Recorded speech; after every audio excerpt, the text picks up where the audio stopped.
test of the NOAA All Hazards Weather Radio Alarm System. NOAA National Weather Service normally conducts this test every Wednesday between 11:30 a.m. and noon. If there is a threat of severe weather, the test will be postponed until the next fair weather day. You will be informed between 7 a.m. and 11:30 a.m. each test day if the test will or will not be conducted.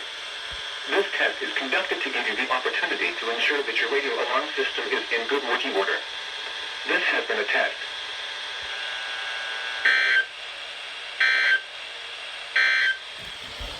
The 11 a.m. Marine forecast. Chesapeake Bay from Smith Point to Windmill Point, Virginia. Temperature 46, dew point 29.